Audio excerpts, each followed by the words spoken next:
going to simplify rational expressions using division. So some of the same rules apply. Again, factor the numerator and denominators if possible. What that means is use your factoring rules from previous lessons. Factor out the GCF if it exists. Count the terms. If binomial, is it a difference of squares, sum or difference of cubes, or linear? If it's trinomial, use in standard form. Use the various methods we've just talked about in the past, as well as if it's a polynomial. There's various things you can do with that one. Again, once you've factored whatever you can possibly factor, cancel out common factors from the numerator-denominator relationships, wherever possible. Perform the provided operation. Today we are dividing with the remaining factors. Write the final solution in its simplest form. So let's get started.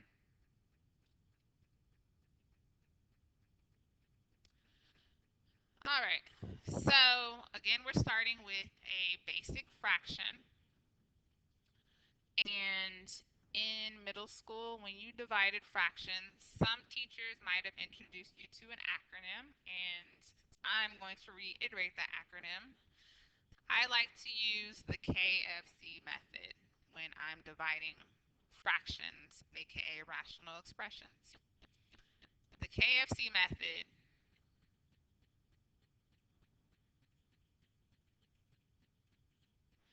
keep the first, flip the second, change your sign. So keep, flip, change.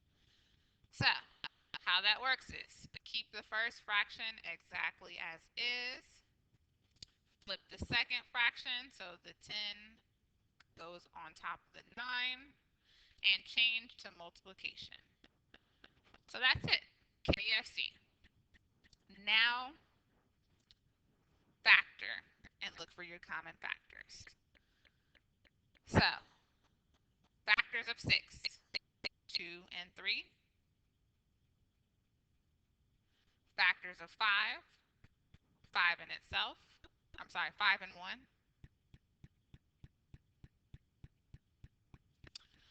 Factors of 10, 2 and 5. Factors of 9, 3 and 3. And again, you can choose to put your factors in parentheses or use bullets. Just be careful that you don't confuse yourself with all the bullets that you have. And now cancel out common factors. So I see a 3 in the top left and in the bottom right. That will cancel each other out. I see a 5 in the bottom left and a 5 in the top right. And those are the only factors with a top-bottom relationship. So those are the only factors that can cancel each other out. So now multiply what remaining factors we have. So at the top we have 2 times 2, so that's 4. At the bottom we have 1 times 3, which is 3. So 4 over 3 is the final answer for our first problem.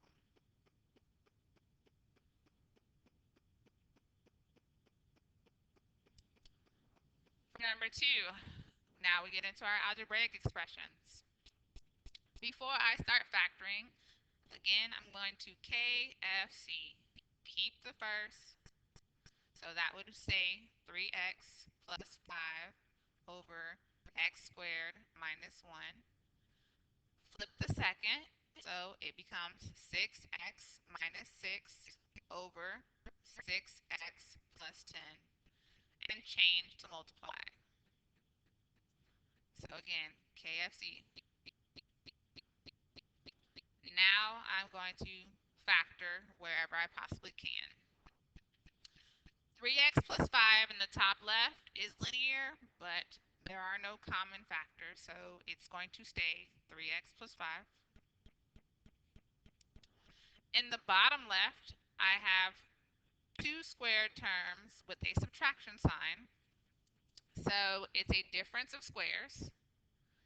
Again, difference of squares. There's going to be two sets of parentheses. You're going to have one plus, one minus, and then square root both terms. So the square root of x squared is x. The square root of 1 is 1. Again, that's a difference of squares, and that's how they factor all the time. We've done this so many times. Rewrite your bullet and your second fraction bar. All right, so at the top right, I see a linear expression again, but both terms have a 6. So 6 is a common factor. Take it outside. When I take 6 outside, what times 6 gives me 6x? X. What times 6 gives me negative 6? Negative 1. At the bottom, I have another linear expression. I have a 6 and a 10. The only thing they have in common is that they're both even, which means 2 is a common factor. So 2 would come outside. So what times 2 gives me 6x? 3x. What times 2 gives me positive 10? Positive 5.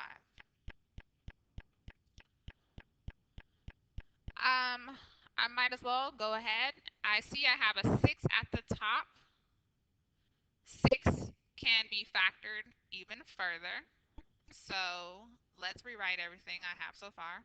So 3x plus 5 over x plus 1 times x minus 1. Redraw my bullet. Now, I have 6. The factors of 6 are 2 times 3.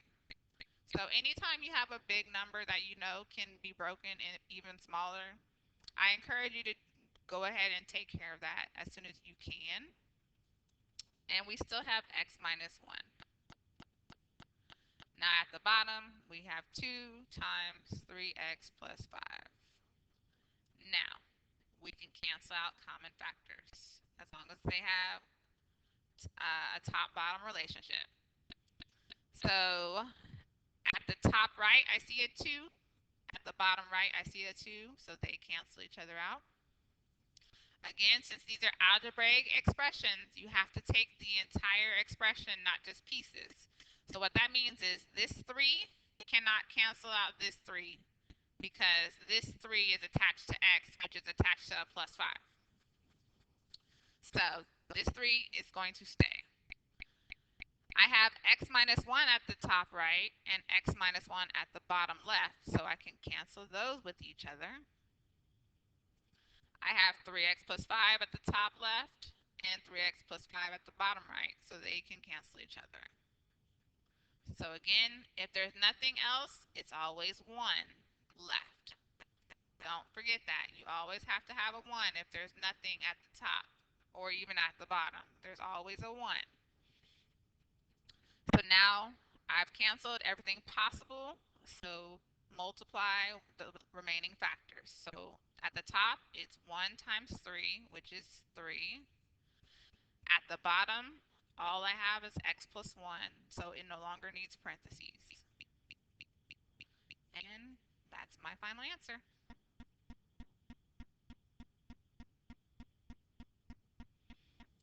Okie doke. Our last problem together. Again, it gets a little more complex, but again, we can manage this. We've done factoring several times. So let's KFC first. So keep 12x over 3x squared minus 7x minus 6. Flip the second, so that's x squared plus 3x minus 18 over 8x squared. Change your sign. So change to multiply. So since this is more complex, I'm going to draw my fraction bars and my bullet to set up, but use the remaining side for scratch work. Again, I have to take all my denominators and all my numerators individually and factor them appropriately. So my first numerator is 12x. The factors of 12x are 2 times 2, which gives me 4, times 3, which is now 12, times x. So I'm going to write it as such. 2 times 2 times 3 times x. Again, you can use bullets or parentheses. Either one is fine. At the bottom, I have a quadratic trinomial in standard form. A is 3. So again, I'm going to use split the middle. Start with my x, which a times c goes at the top, and that is b negative 18. B goes at the bottom, that's negative 7. So since a times c is negative, that means we need one positive factor and one negative factor. The factors of negative 18, that will give me a negative 7, would be a positive 2 with a negative 9. Again, the purpose of this x is to split the middle term. So we're splitting the negative 7x into positive 2x and negative 9x so that we can develop our box.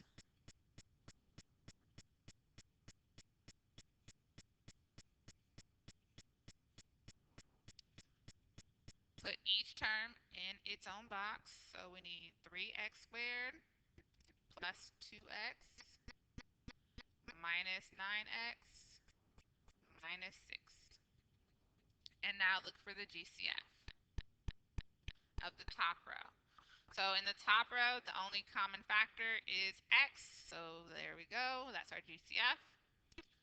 Now fill up the rest of the information. So what times x gives me 3x squared? 3x. What times x gives me 2x? Positive 2. What times 3x gives me a negative 9x? Negative 3. What times negative 3 gives me a negative 6, a positive 2. So all of my factors are correct. So write it in factored form. It would be 3x plus 2 times x minus 3. For the next numerator, it's again a quadratic trinomial in standard form, but a is 1. So I can simply just use the x, and I don't have to split the middle. At the top, again, I have negative 18. At the bottom, this time I have 3. So, but still, the fact that it is negative means I need 2 factors of each sign.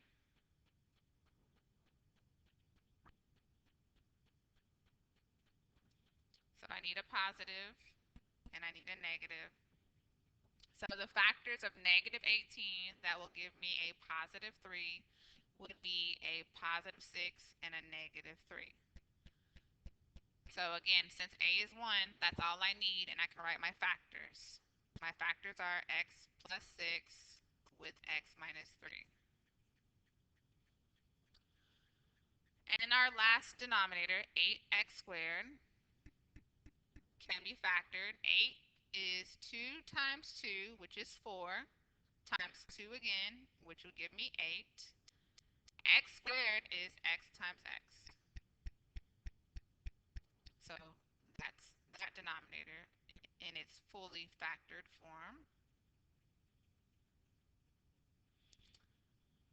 Another reason I don't like to use bullets usually is sometimes they get confused with minus signs or decimals, so you probably should just stick with parentheses to be on the safe side. Alrighty, now we can go ahead and cancel like factors. So I have 2 2's at the top left. I have 2 2's at the bottom right. Boom. I have 1x at the top left. I have 1x at the bottom right. Boom. I have x minus 3 as an expression in the bottom left, and x minus 3 as an expression in the top right. And that would be the only common factors that have that top-bottom relationship. So let's multiply the remaining factors. At the top, I have 3 times x plus 6, so that would be 3 times x plus 6, like so. Again, remember, you don't have to multiply it. At the bottom, I have 3x plus 2 times 1, 2, and 1x still remain. So those go out in front. So 2 times x is 2x. And then you leave 3x plus 2 inside parentheses. And that would be our final answer in simplest form. So this concludes your lesson for this